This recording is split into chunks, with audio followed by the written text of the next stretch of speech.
Have you ever walked out of a meeting and thought, why did I react that way?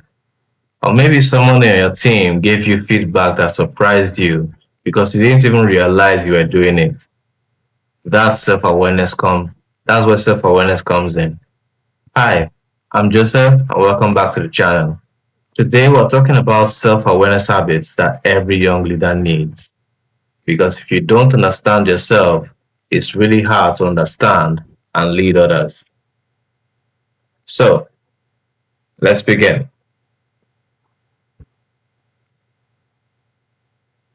Here's the first fact. The strongest leaders and the loudest, they are the most self-aware. Self-awareness is simply knowing your strengths, your blind spots, your triggers, and how to show up in different situations. In today's workspace, it's one of the most powerful leadership tools you can have. Why? Because teams follow what they see, conflict is easier to manage, feedback doesn't feel like an attack, you're able to separate who you are from what you do, and growth becomes intentional. You can only improve what you actually recognize. So, here's a bold statement. Self-awareness is the foundation of emotional intelligence. Without it, leadership crumbles. The reason we have this as one of the foundations of emotional intelligence is really quite easy to understand once you get into the depths of it.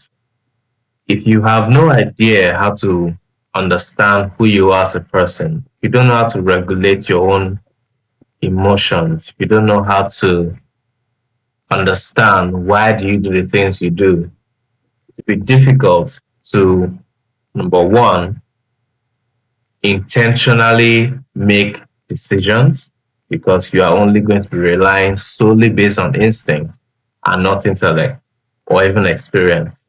You will basically be restricted to reacting to your environment rather than actually intentionally creating it. And if you have that level of self awareness in you where you don't even know why you do the things you do, nobody's really going to even want to follow you because they would not feel like they're following somebody who knows who they are.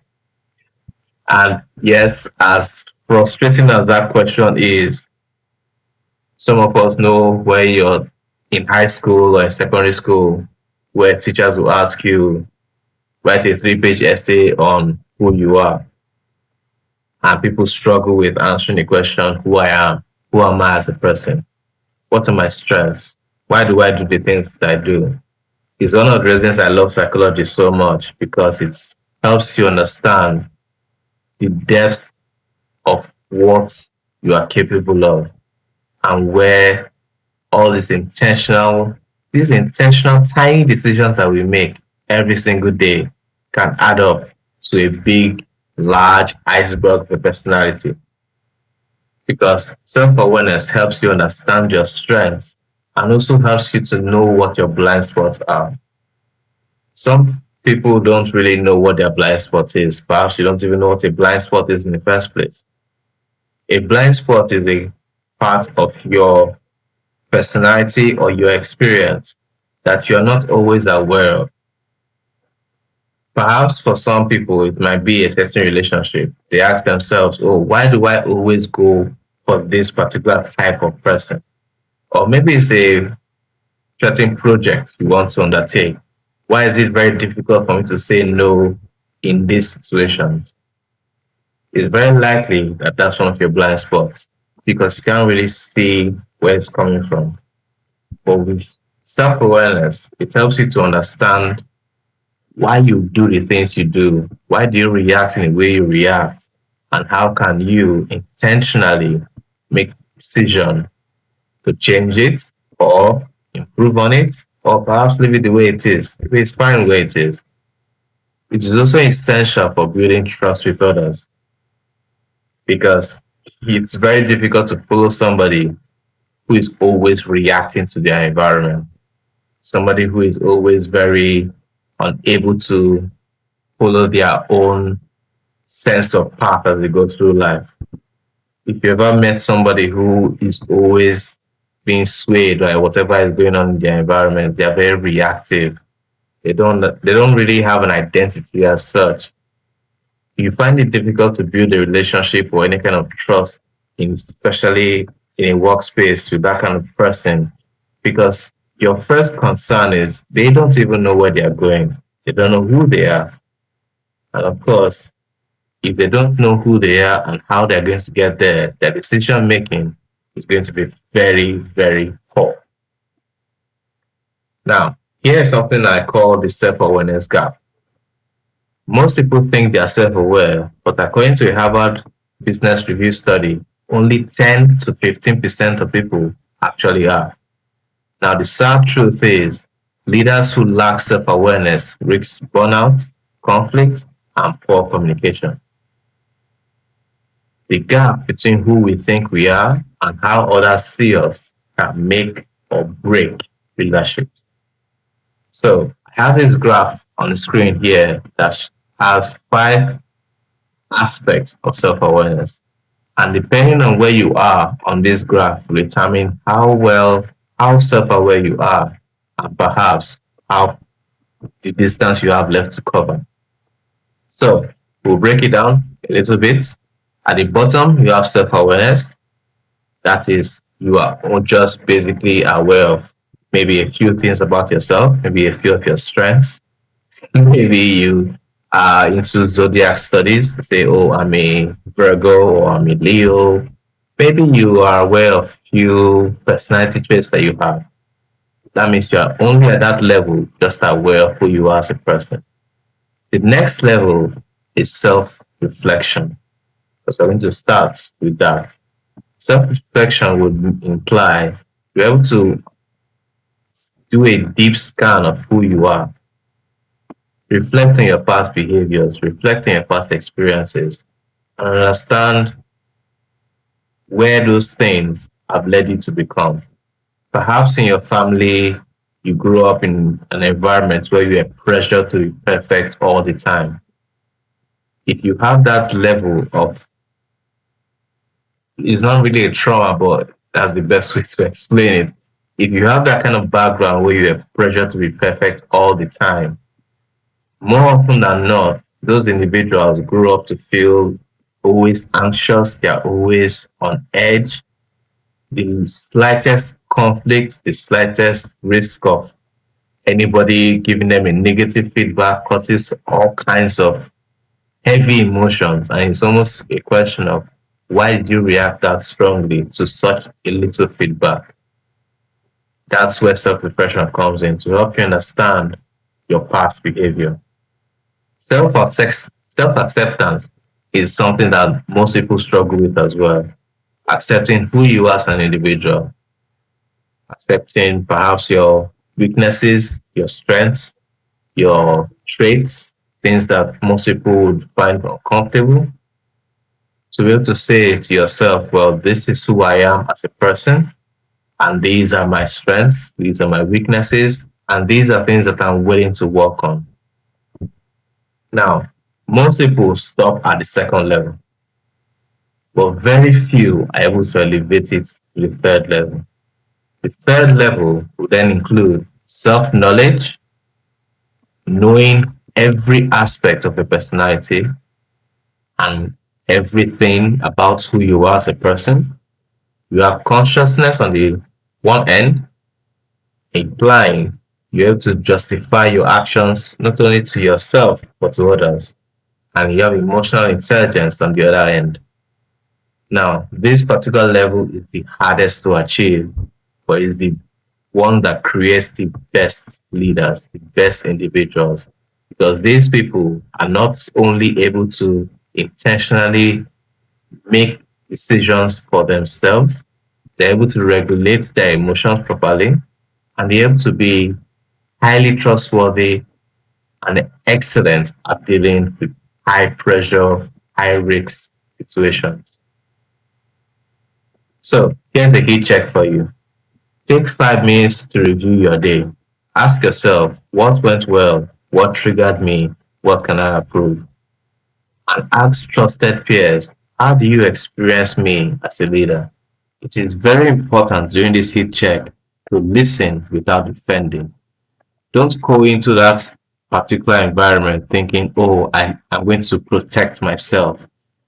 Try as much as you can to separate the actions from who you are, because in order to be able to listen without defending, you need to understand that these comments or feedback that your trusted peers will give to you about how they experience you, perhaps not only as a leader, but as a fellow colleague, as a peer, would help you understand better who you are and perhaps show you some things that you should work on. So, here's something you can do to practice self awareness. One, set a reminder. So, pause at least 2, 3 times a day and internally check, am I calm? Am I stressed? Am I anxious? Am I focused? Am I excited? And be very, very intentional to name the emotion. This is going to be the core of self awareness. Being able to understand what exactly am I feeling in this particular moment. And then notice your body language. Are your shoulders tense? Is your breath shallow? Is your heart racing? Do you feel your head might explode from stress? Are your hands shaking? Palms sweaty? Knees weak? Arms are heavy? So, if you have any of those symptoms, a clear sign that you are able to, one, understand who you are and know how to regulate yourself properly. Because you need to understand what exactly the emotion is.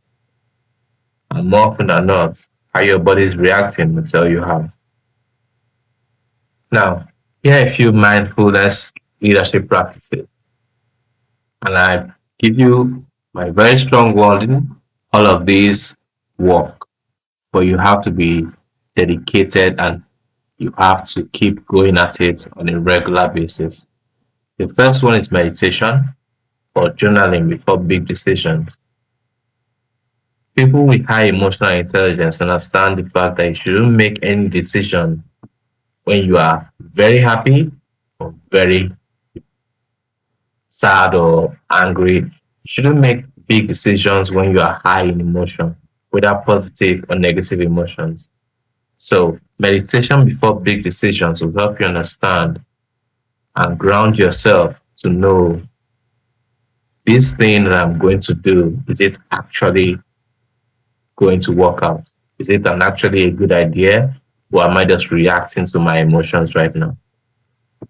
And of course, if you enter a high stress situation, it's always very critical to ground yourself.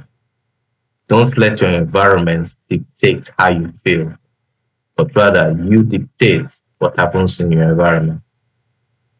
You need to set leadership goals, communication, empathy, resilience, and revisit any of these things every month because you have to regularly check it in. So, there are a few things also you can do in order to practice self awareness habits: daily reflection, seeking feedback regularly, know on a regular check in basis, checking to know what you're naturally good at and where you need help. This is very important to know what your strengths and weaknesses are and help you develop them both. And of course, you have to stay curious about yourself. Instead of judging your mistakes, ask, why did I respond this way? Curiosity turns slip ups into lessons. Now, the benefits of self awareness are: it prevents burnout by catching stress early, improves empathy, and a few different aspects of it. On the page in front of you, you have two different kinds of leaders. One is reacting defensively to criticism. The other one is pausing, is asking questions, is adjusting his behavior. Out of these two leaders, I think it's fairly obvious which one you might prefer to work with rather than avoid. So the question for you is, how do you become a leader that people would want willingly enjoy working with, rather than one that people are always very on edge about? Now, we have come to the final stage of this particular video. So here's the challenge for you this week. Pick one self-awareness habit. Maybe it's journaling, maybe it's asking for feedback, and practice it consistently for the next 7 days. Remember, leadership starts with leading yourself. The more you understand your thoughts, emotions, and behaviors, the better you'll be at inspiring and guiding others. If you found this video helpful, please comment your favorite self-awareness habit in the comments below and subscribe for weekly leadership and mental health behaviors. And of course, if you'd like to have a personalized growth plan, the link is in the bio. And I'll see you guys in the next video. Okay, let's go.